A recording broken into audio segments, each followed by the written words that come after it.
while we are gathered in a church building that has been in existence since 1827, it's lovely to think of the fact that St. John's has a long history of being a place where poets have chosen to read outside of our weekly service. There have been scores of young Browning poets, of course. In fact, one of the judges is a former Browning winner. And the featured Browning readers also. They have included Richard Wilbur, Martina Spada, Marilyn Nelson, and Ocean Vuong, to name but a few. But in addition, Sharon Olds, Ruth Stone, and Galway Connell have read here. I sometimes think of the prayers and scriptures, the struggles and music of the Psalms that are heard every week, mingling in the ether with the beautiful poems that you are about to hear. This small space is large enough to contain all manner of words, and that is what we are here celebrating today. In the beginning was the Word. In all these forms, the words flow or are wrenched, sometimes from wisdom, from despair, from discovery, from illumination, from the heart breaking, or the heart too full to bear. Today we honor a woman who threaded her life through the poems she wrote, by shining the light today on the young poets who are on their way, and on another poet who has already achieved stunning recognition. Today we remember and are inspired by the understanding that Anne understood her life by putting words on paper. By putting words on paper. It's so simple, really, but it's as profound an action as any we can take or imagine. So, note to self, keep putting words on paper and receive them from others with delight and awe. It's my pleasure to introduce Anne's daughter, Sarah, who will share a memory or two of her mother.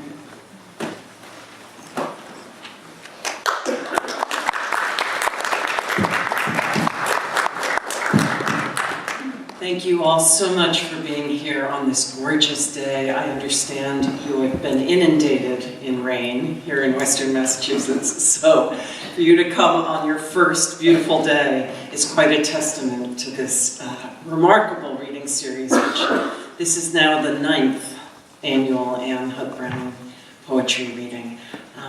I want to give an enormous thanks to the committee that works so hard every year to organize the series, to judge the youth poets. You'll be hearing from the judges later on.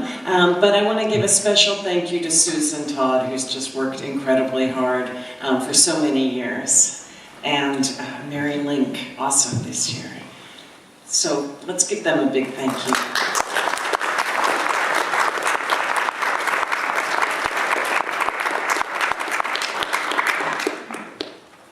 My mother was, well, those of you who knew her, you knew that she, in addition to being a wonderful poet, she was a doer and an organizer. She arrived in Ashfield, and I don't know how many years it was before people started calling her the mayor of Ashfield. Not long, from what I gather, because she got active on the vestry of this church, which is the lay group, that leads the church. She was on the finance committee of the town, helping to spearhead the fundraising committee that raised the money to buy the town common, which is this open space right here, which was in private hands for the whole life of the town until we all got together and bought it. She was active in the education community in the town, and she led, along with my father, several symposiums on the environment and the earth. And as the earth, our home, becomes more and more imperiled, I think of my mother. daily. She was a great lover of the natural world. She taught me and all of us, there are 4 of us, to observe, to look carefully, to see and treasure the world around us. And that's what poets do. We remind each other of what we treasure, what we hold dear. We fix it on the page, both what's out in the world and what's inside ourselves, so that we can learn that we're not alone. We see ourselves in each other and in the written words of the poems. But also we see the world around us. And my mother's poems brought the world through the self onto the page. And I'm going to read a poem of hers. My dad and I pulled together some of her poems in the last couple of years before her death into a book called Deep Landscape Turning. And I'm going to read one of her poems, and my sister Katie is here this year. And she's going to read one of the poems as well. They're not long. Before I do that, I want to say that I printed out some of the poems that January is going to read, so if there's anybody who's hard of hearing or is having a hard time hearing on the mic, raise your hand and I can give these to you to follow along. Excellent. Katie, maybe you could take them back. 2 copies? Great, just one. Okay, great. Also, as many of you who are Ashfield residents know, we lost a beloved member of the community, of Ashfield's community and of this community very recently, Susan's husband, Dick Todd. He was a treasured and remarkable man. And so I'd like to dedicate my reading of my mother's poem in his memory.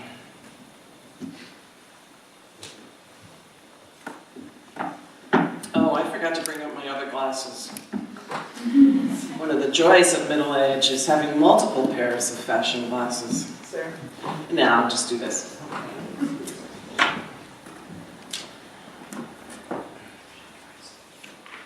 Too precious to waste. Bamboo walls are not about luxury, nor is a corrugated roof or corn growing on the steep slopes of the high hill. Men pick the dry corn, shuck it, and clean it. Women grind the corn, using each kernel. Every ear is precious. Every child who eats the corn lives one day longer. A clean spring is not about luxury, nor is the vessel in which the water is carried up the long slope of the hill. Women carry the water on their heads, preserving each cup, not letting it fall. Every drop is precious. Every child who drinks the water lives one day longer. To decide for war is not about lives. War is a luxury for those with guns. Why do we waste precious corn and water? Why do we kill the child who eats and drinks, the woman mother and the father man? Every breath is precious. Every person who eats and drinks lives one day longer. Talking over time is not about luxury. We plant justice one seed at a time. As we talk and talk and talk together, we can learn of what we share and cherish. From the plant of justice, peace can prevail. Every plant is precious. Every enemy who talks with the other lives one day longer. And now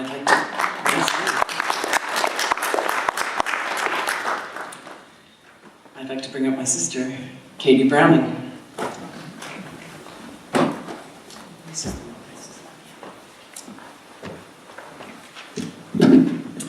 Sarah is younger than I am, but she's taller. I don't usually get to come to this because it's on a weekday often, and I can't leave my job for 2 days in a row, but since it's on a weekend, I was very happy to have the opportunity to be here and to have a chance to read another one of my mother's poems. She was an observer of the natural world, but also a rather astute observer of human beings and of places. We spent a year in France when I was 9, and this is one of the poems that she wrote from that experience, called Wayside Tableau, near Saint-Alvert-d'Odonne, France. 3 ancient women sit beneath the wayside cross, its grillwork filigreed against the brilliant sky, the Christ a thunderous knot of iron. They sit motionless, their backs firm against the golden limestone wall, their feet in sabots flat on the earth. The black of their dresses is a backdrop of travail. For the lilac blossoms one holds, one white spray, a shaft of sunlight out of thunderclouds. Black clothes tell of their grief, purple lilacs, sorrow, but the one white spray of lilac whispers to their withered ears, snatches of singing, an arpeggio of joy from their young marriage nights. As I walk by, their black eyes give me a measured look. Thank you.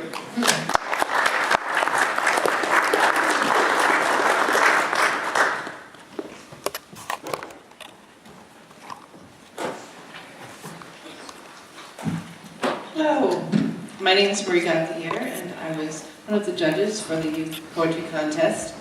I'd like to thank the Brownings and Susan and my fellow judges, Henry and Susie, for the joy and privilege of getting to sit in a room and talk about these wonderful poems by these young poets who are just finding their voices. It was really a great time.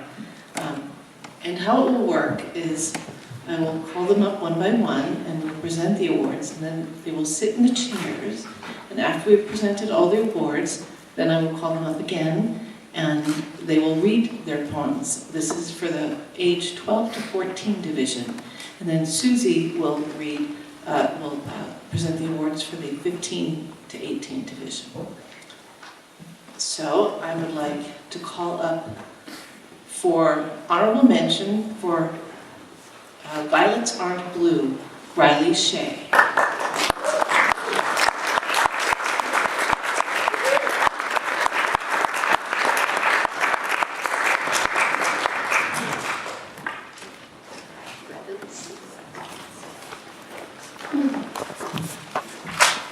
Also honorable mention for the poem At Low Tide, Beatrice Tower.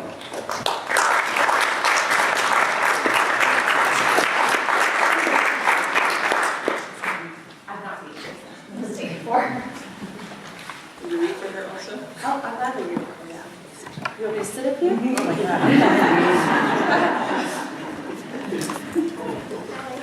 God.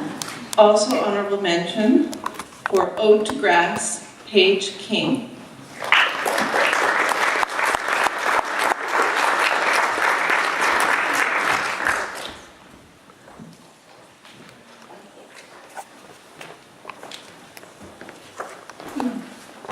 The third place award goes to Trey Rivera for The Mill River.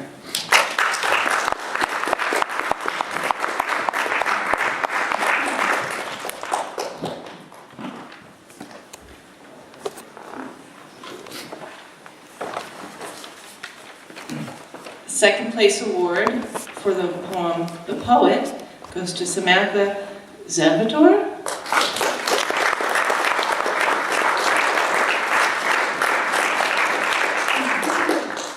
Is that the correct pronunciation?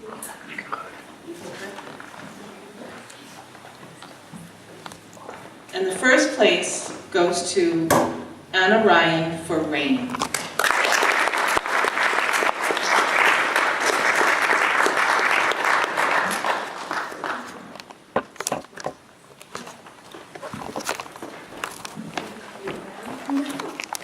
Hello. This is my poem, Violets Aren't Blue. So, roses are red, that part is true, but when we understand that violets aren't blue? Roses are red, violets are blue, that's what they say, it just isn't true. Roses are red and apples are too. Violets are violets. Violets aren't blue. Oranges are oranges and green thumbs aren't green. My pinky toe isn't pink, so what does that mean? Sunflowers are yellow and as bright as the sun. You see that violets aren't blue? Isn't any fun? Roses are red, violets aren't blue. Everyone else agreed to what I said, so why can't you? Roses are red and you don't need to squint. Violets aren't blue, so why can't you take the hint? To say something is blue when it isn't, you just deny it. But what the heck, it's really hard to rhyme with violet. Roses are red, violets aren't blue, they're purple. Yeah. Well, this is nerve-wracking. I didn't plan on doing this. I teach 7th and 8th grade English, so it's really hard to rattle me, but I've never done a poetry reading. So this is my student Beatrice. I like entering them in contests, but I've never had to do it. This is really good for me. Okay, awesome. So this is at low tide by my student Beatrice Tower. Just tip the mic down a bit. Down. I could probably really do it without the mic, but I should. No. Really? Okay. At low tide, the mudflats call to me. I answer their call. I put on my purple puddle boots with the yellow ducks surrounding the top, although I know I shall lose them halfway out. I grab my blue plastic bucket with scatterings of orange and red flowers decorating the outside. For today, we go treasure hunting. I make my way down the dock and to the float. The stairs are more a ladder than stairs, as think to myself as I make my way down. I step off the float and into the mud, and the smell hits me first. It's rich and oily, yet also smells of rot and death. Instead of sending me running, it draws me in as a moth to a flame. I walk out farther, my deep footprints leisurely filling with water. It trickles, gurgles, and bubbles as it fills up the ombre of mud, the heaviest and darkest and smelliest sludge and silt at the bottom. I like to watch the water slowly rise to fill my footsteps. Try as I might, I cannot get my boot out of the muck, so I take them off. I'll pick them up on my way back. The mud rests between my toes, and the mussels, oysters, and scallops hiding beneath the silt layer cut my feet, but I don't mind.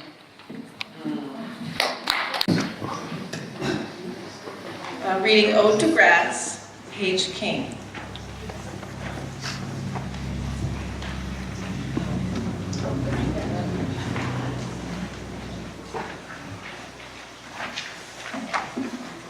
Ode to grass. Grass, so underappreciated. Nobody ever seems to actually notice all the things you add to our planet. I love the way you can turn the most barren earth into the most beautiful field. The way how in the morning the dew glistens on your blades. The way the sunlight bounces off your leaves in the most perfect way. I love how the green adds color to the most darkest days. The days when darkness, fear, pain covers our souls and we can't seem to see through the fog that it leaves behind. And when the sky turns dark as it rains, the green still stays the same. To be able to see something that isn't hiding away from nature's rage is inspiring. How you give us something soft to land on when we fall, no matter how many times, no matter how hard. How you give us oxygen to breathe, even if just a little, that we do nothing in return. All we humans do is cut you down, push you down. But you always grow back, come back like the sun does every morning, like the moon every night. I admire your strength, your perseverance. I wish I could be more like you, to be able to spread light on even the darkest days when no one else can or will. To be able to stand tall, no matter how many times I get pushed down by people saying that I'm not strong enough, not brave enough, not believing in me when there are so many things that I am capable of. To be able to get back up, no matter how many times I fall. Thank you for helping me be able to see the beauty in the most ordinary things. All the things we take for granted, all the things some people don't have. The Mill River, Trey Rivera.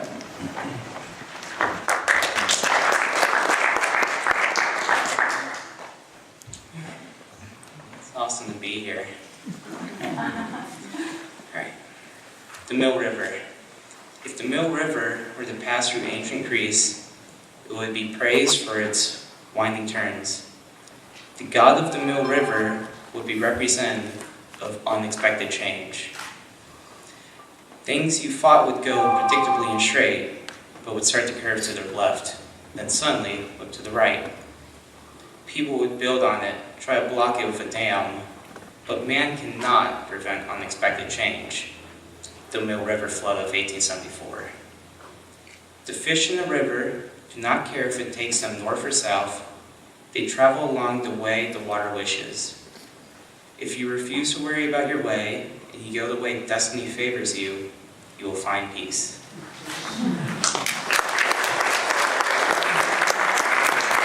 Stan Ventura.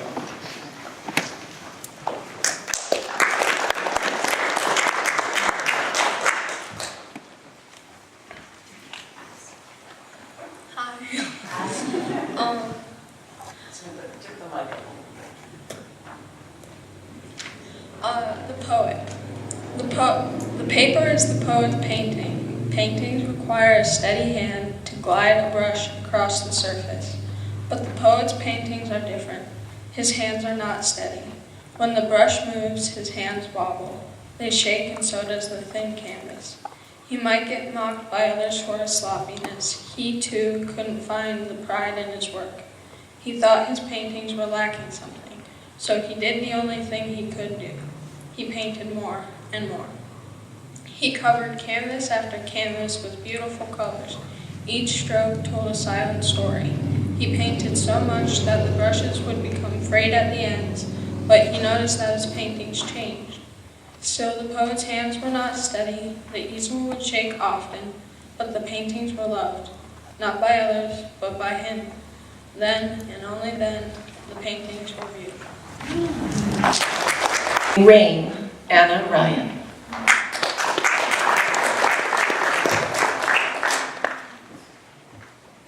Hi. So I'm going to be reading my poem, Rain. Splash. Echoes, shrouding the world in an idle fog of melodic rhythm. Nature's song of sorrow, continuously blessing the earth and sea, who in turn rejoice in the birth of a new land. The sky rains hazy drops of redemption.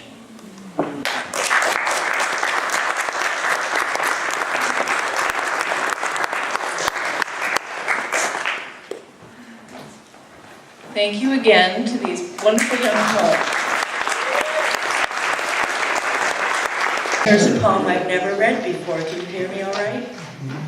All right. When optimism brews. Sitting on the porch with a teacup in hand, within a winding whirl wishing to withstand pondering patterns as leaves pinwheel down, Darjeeling in demi-tasse is drained demi-down. Dark skies overhead eclipse slumbering sun. Winds are wasting cold, hands naked and numb. Not a single letter has arrived in the mail. As rocking chair creaks, rocker frets and fails. Clothes are mangled by mouths of munching moths. Humble house huddles on haunches as it rocks. All the friends away, merry-making out of town. Only comfort is the creaking, rocking sound. Wilted and waned from the bleak, brooding way, rises, composes, and is underway. Cup in hand on Main Street, something catches eye. In a bookstore window, a help wanted sign.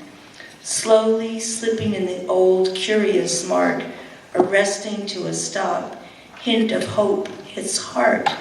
Soon met the owner, put to her a request, exchanging words a while. She offered a yes.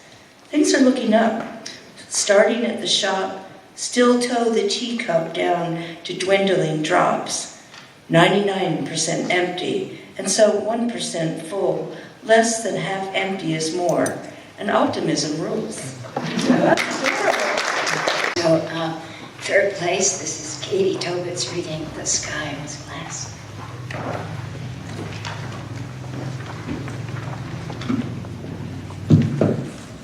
So I changed this a little bit because I can't read a word I made up. So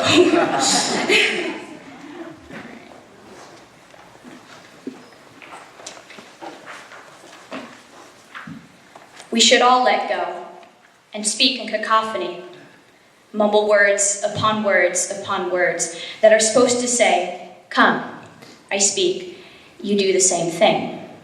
But we all spoke it, so it can't be I to speak and you to repeat. No one knows you, so no one can see you. No one knows you, but no one can love you. The drums beat and shatter the sky. Yes, shatter the sky. Bend it and break it inside out and assemble it with all the wrong pieces so it can be different and beautiful. I dreamed that the sky was made of glass, and I threw a stone at it, and it split into fractals, little glass pieces, and some fell and some didn't. The pieces turned into all different colors, and some stayed blue, but others turned red and orange and yellow and green and purple. And the spaces where some of the pieces fell from, I could see the stars and the galaxies, and so much I wanted to be up there. What's up there? Can I go with you? The earth was a temple, and the sky became the stained glass. I looked at the ground around, and it was bathed in color. Not some white light of mid-afternoon or glowy orange at dawn and at dusk. It was a rainbow, but there was no rain, and I could look for miles and see the green grass tinted red and orange and yellow and blue and purple. I picked up a piece of the sky, but it was glass, so obviously glass. We've been living in a snowless snow globe. I squeezed my hand around it, and it cut me, and the blood dripped, dripped, dripped into a red patch of grass. And a galaxy floated down and kissed it, and made it better. And then it floated back home. And that's when the voices started.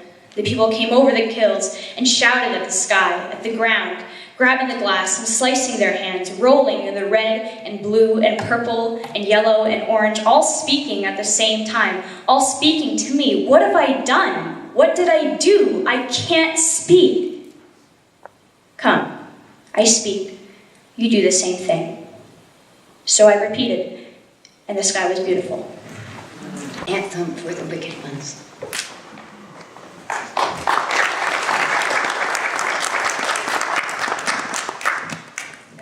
Hello, I'm Talia, and I'll be reading my sonnet and anthem for the wicked ones. Do those unholy not all pay their toll? One more tick of clock and Lux Blasé. When she plucks rusted strands of tangled soul, they quiver wild as she comes out to play. Her sister, Chance, will never steal the throne from the one who strums the strings of fate. With piercing laughter from her eyes of stone, with vials of gin around her wrist gone stale. She holds a silver coin, the judgment sort. Musical fingers flip between life and death. Innocent deemed wicked, her slaves in court. Her eyes shine as a life she intercepts. But free I slither, guilt with hate entwined. Pure one at the noose, luck leaves him behind. The party at the ruler palace winds down and the people start to dwindle. The speaker of the poem is swept up in the moment. The me time that seems so trivial yet so special and vulnerable to read. The poem captures the essence of what Gil O'Neill's poetry revolves around. Not simply family, motherhood, nor love, but also the nuance of a fleeting moment and the placement of the self within the intersection of these realms. January Gil O'Neill has authored 3 poetry collections. Her first book, Underlife, written in 2009, explores the wilderness of thought and emotion hidden away from the external world. Her second collection, Misery Islands, written in 2014 and named after the islands that lie just off the coast of Salem, Massachusetts, navigates the waters of marriage in calm and in turbulence, exploring similar themes of family in a form of self-reflection. Her most recent collection, Rewilding, written in 2018, considers the process of introspection as it relates to topics including race and recuperating from tragedy. Gil O'Neill received her bachelor's from Old Dominion University and her master's from NYU. She has received fellowships from Kate Canham and Barbara Deming Memorial Fund and is the executive director of the Massachusetts Poetry Festival. She currently serves on the board of the Association of Writers and Writing Programs and teaches at Salem State University. She currently resides in Beverly, Massachusetts. With words that encapsulate and poems that rivet, Miss January Gill O'Neill shows us, among other matters, the intricacies of a little moment, no matter the relationship to ourselves. Please join me in welcoming Miss January Gill O'Neill. Thank you all for coming. Could we give another round of applause for all of the writers who...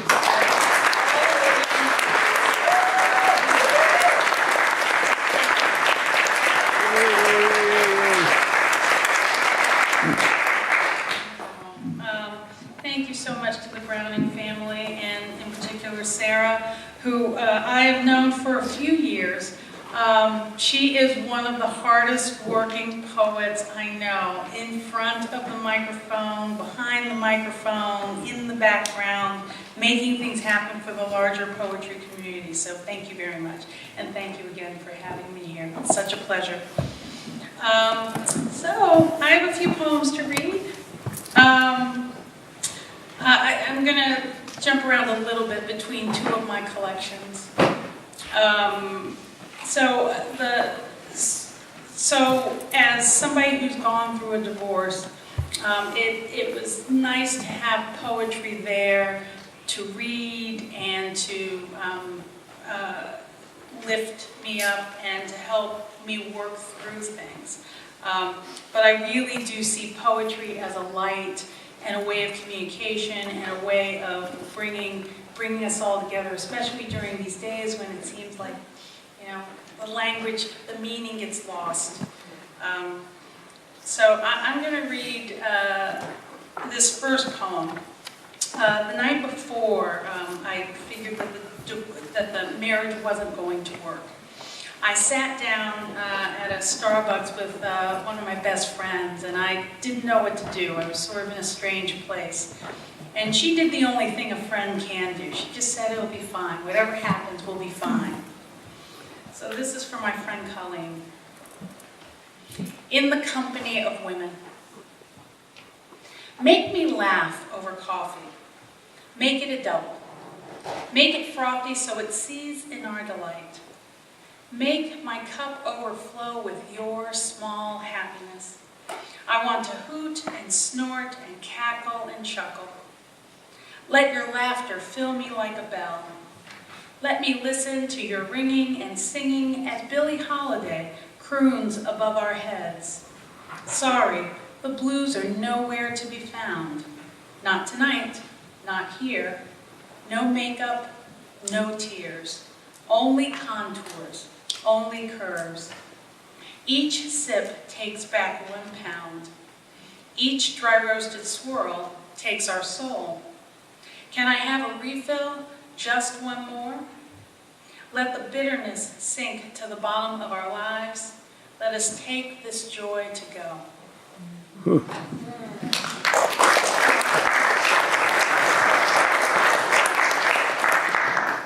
So this next poem I'm going to read is called Brave. It's in 5 sections. I'll pause in between the sections. When I was about to get married, the wedding date was September 15, 2001. So, as we found out, it was a few days after 9/11. And I'm from Virginia. So the wedding was going to happen in Norfolk, Virginia. So we had planned to fly, but as many of you remember, nothing was taking off or landing, and it was hard to get anywhere, so we drove. So this is a poem that documents the drive. I live north of Boston, so taking that ride down to Virginia, which actually on the night of 9/11. This poem jumps back and forth in time. There is a raccoon in the poem. And this poem has a swear. It has the F word, and I've decided not to read it. So when I get to it, I will say the word creep. And hopefully I won't forget. And I'll do this. It's really hard to sort of replicate that feeling, but I'll do that. Brave. A thin layer of ash, fine debris, probably bone, coated the windshield as we passed exit after exit for the Garden State Parkway. We took detours and back roads while police blocked every on-ramp. Blue lights pulsing. Officers in yellow hazard vests stood next to their squad cars as we drove past midnight. My soon-to-be husband, mother-in-law, brother-in-law, and me in our 1992 Grand Marquis on our way to Virginia. On the radio, nothing but news and static. All of us silent, sleepy, edgy, uncertain, both absent and present on an empty highway driving past New York City.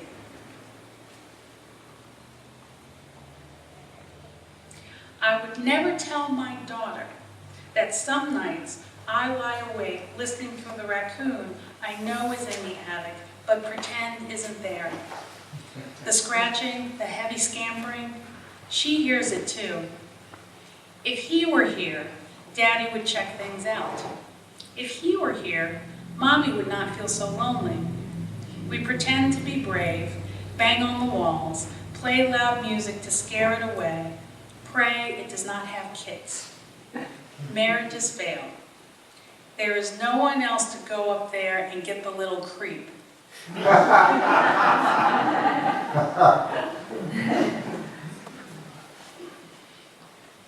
On our day in court, my lawyer was late, so the judge moved our case to the afternoon docket.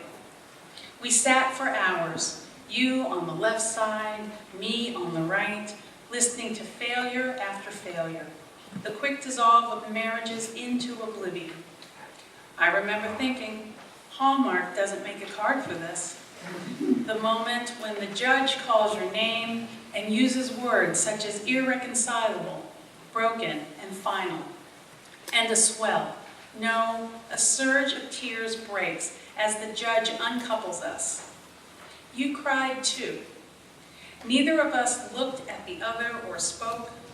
When I turned around, you were gone. You had left the building.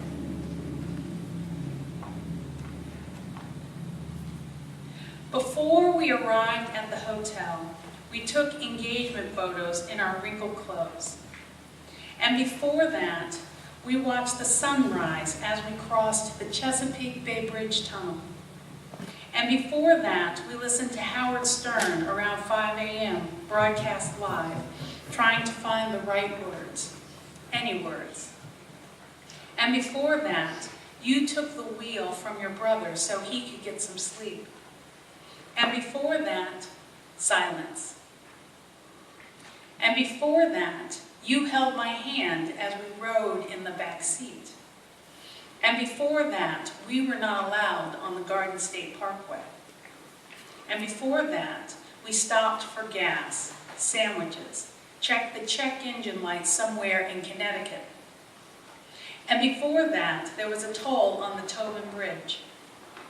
And before that, I was on the phone with the maid of honor who would ride the bus from Texas to Virginia to arrive by Saturday. I thought she was crazy. And before that, I was on the phone with my father who said, "Be careful, and I love you." And before that, no flights were allowed out of Logan Airport or anywhere. And before that, I said yes. And before that, you said yes. And before that, I asked, should we go through with the wedding? I would never tell my daughter, male raccoons have no part in raising their young.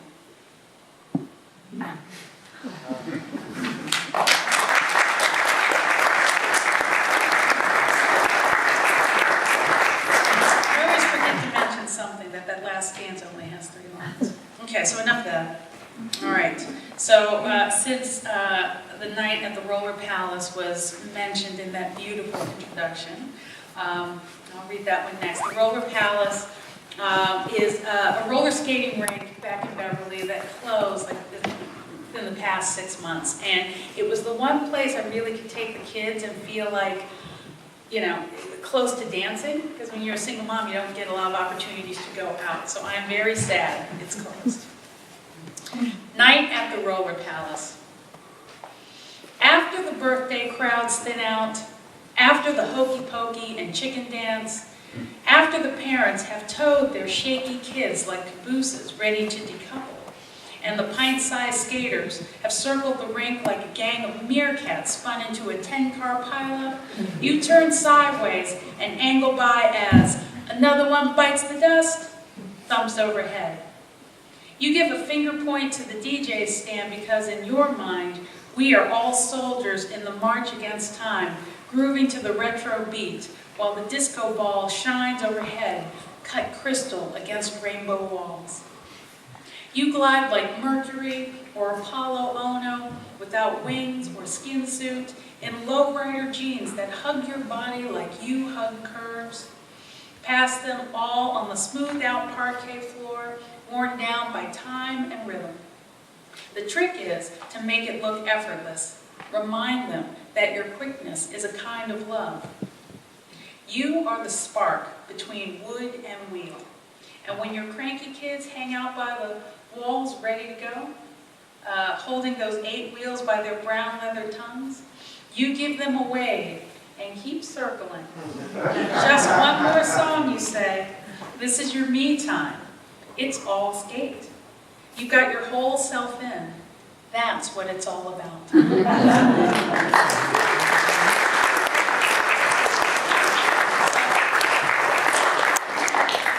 So it's such a pleasure to be here, but it's even more special for me because tomorrow's Mother's Day, and I get to bring my kids along who don't always come to my readings. So this is the point where I get to embarrass them. They're right here. And so I usually read a few poems for them. I ran the ones by my daughter, by her first, because, you know, she gets approval rights.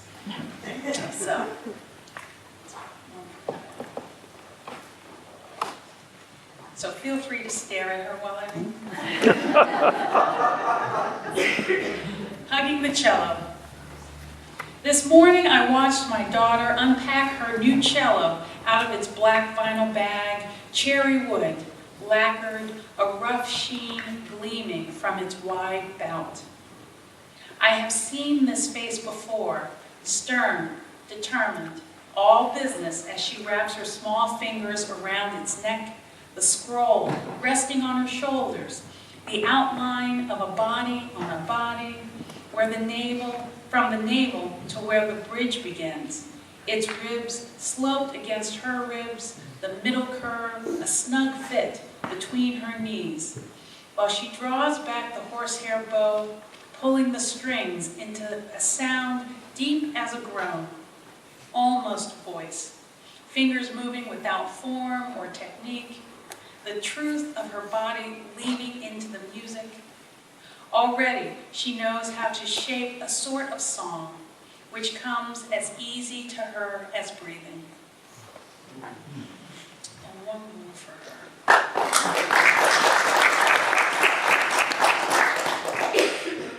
So, at the Peabody Essex Museum in Salem, a few years ago, they had this terrific sculpture exhibit of Auguste Rodin. And it wasn't just a few pieces, it was a lot. I mean, they had the thinker right there. And of all of the pieces we seemed to gravitate to, there was this one sculpture in the beginning. Dar's shaking her head, maybe this is unheard. There was a piece called The Cathedral, and it helps to see it. It's 2 hands that are curved like this. And so this is for Ella. The Cathedral. I'll pay for this later. I watched my daughter imitate the pose of Rodin's Cathedral, her arms curved in slow gyration. It is her way of understanding the dark bronze, how 2 arms can captivate the imagination in their dizzying swirl, find balance between light and shadows. In truth, the hands are both right hands, turning in on themselves, an architecture almost sacred, serpentine, yet protective of the space within, of what the bronze cannot hold. My daughter bends uncomfortably away from me, resistant, as if her whole body is questioning what it means to be a girl. She sees, maybe for the first time, what there is and what is not from the hollow her hands make.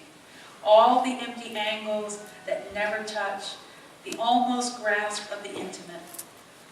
Her wrists slight and glistening from summer's patina, her fingertips conjure her being and becoming, body and soul, closing and opening at the same time. So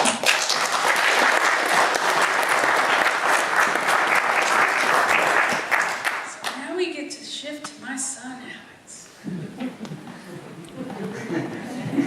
Yes, I am enjoying this. Let's see. Okay. So Alex he's a bit of an athlete. He used to play sports. He still plays basketball, but he used to play baseball, and now he doesn't. So this is when he was active in baseball. The poem is called The Rookie, and in the early lines, the baseball field that he used to play on is called Harry Ball Field. Just let you know what the title is up front. That's an actual park in Beverly. The Rookie. America under the lights at Harry Ball Field. A fog rolls in as the flag crinkles and drapes around a metal pole. My son reaches into the sky to pull down a game ender, a bomb caught in his leather mitt. He gives the ball a flat squeeze, then tosses it in from the outfield, tugs his cap over a tussle of hair before joining the team. All high fives and handshakes as the major boys line up at home plate. They are learning how to be good sports. Their dugout cheers interrupted only by sunflower seeds, shells spat along the first base line. The coach prattles on about the importance of stealing bases and productive outs. When a teammate cracks a joke about my son's fro, then says, "But you're not really black." To which there is laughter. To which he smiles but says nothing, which says something about what goes unsaid, what starts with a harmless joke, routine as a can of corn. But this is Little League. This is where he learns how to field a position, how to play a bloop in the gap, that impossible space where he'll always play defense.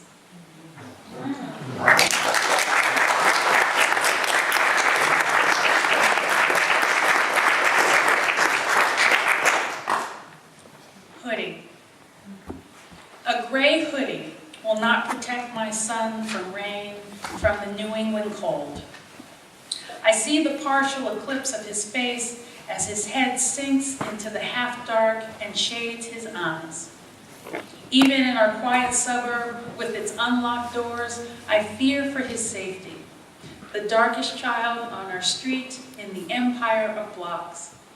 Sometimes I don't know who he is anymore, traveling the back roads between boy and man. He strides a deep stride, pounds a ball into wet pavement.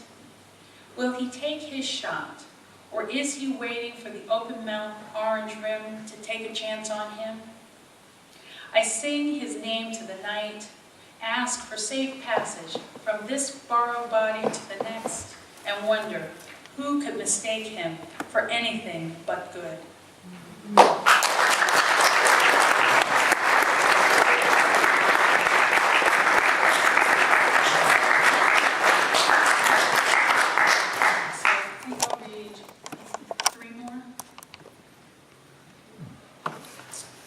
So occasionally people say I look like Michelle Obama. I don't necessarily see it, it's very flattering. I think my hand.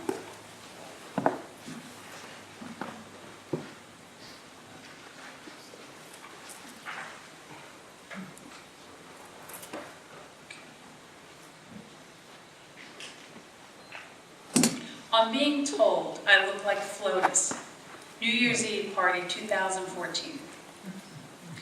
Deep in my biceps, I know it's a compliment. Just as I know this is an all black people look-alike moment. So I use the minimal amount of muscles to crack a smile. All night, he catches sight of me or someone like me standing next to the deconstructed cannoli and empty bottles of Prosecco. And in that moment, I understand how little right any of us have to be whoever we are. The constant tension of making our way in this world on hope and change. You're working your muscles to the point of failure, Michelle Obama once said about her workout regimen. But she knows we wear our history in our darkness and our patience. A compliment is a compliment, this I know. Just as the clock will always strike midnight and history repeats, this is how I can wake up the next morning and love the world again.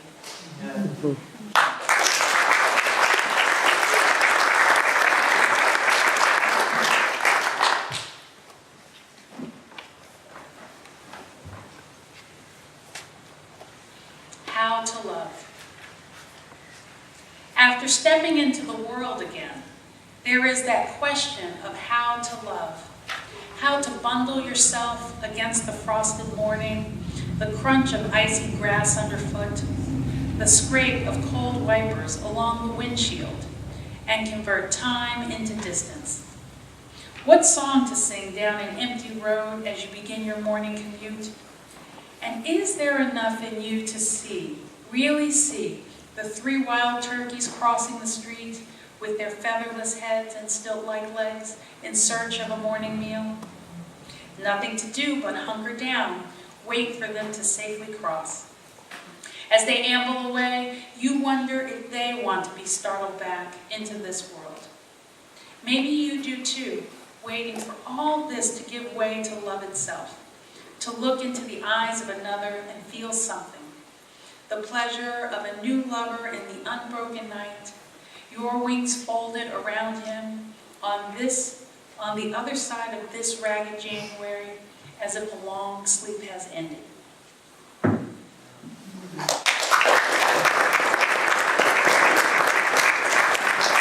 Thank you again to all of you for having me here at this terrific series. I'm really, honored and pleased to be here and just blown away by the amount of talent, the young talent that's here. It gives me hope for poetry. Poetry can survive anything, but I feel better knowing that you're out there making and creating. So I wrote this poem for the 100th anniversary of the National Park Service, and I got to represent Massachusetts. And so this is my poem, Old South Meeting House, that's in Boston. But since we are in a church, a meeting house, this seems appropriate. Old South Meeting House. We draw breath from brick, step on stones, weather-worn, cobbled and carved with the story of this church, this meeting house, where Ben Franklin was baptized and Phyllis Wheatley prayed. A mouth house where colonists gathered to plot against the crown. This structure, with elegant curves and round-topped windows, was the heart of Boston, the body of the people. Survived occupation for preservation, foregoing decoration for conversation. Let us gather in the box pews, once numbered and rented by generations of families, held together like ribs in the body politic. Let us gaze upon the upper galleries to the free seats, where the poor and town slaves listened and waited and pondered and prayed for revolution. Let us testify to the plight of the well-meaning at the pulpit, with its sounding board high above, congregations raising heads and hands to the sky. We the people, the tourists and the townies, one nation under this vaulted roof, exalted voices, speaking poetry out loud, in praise and dissent. We draw breath from brick, ignite the fire in us, speak to us. The language is hope. Thank you.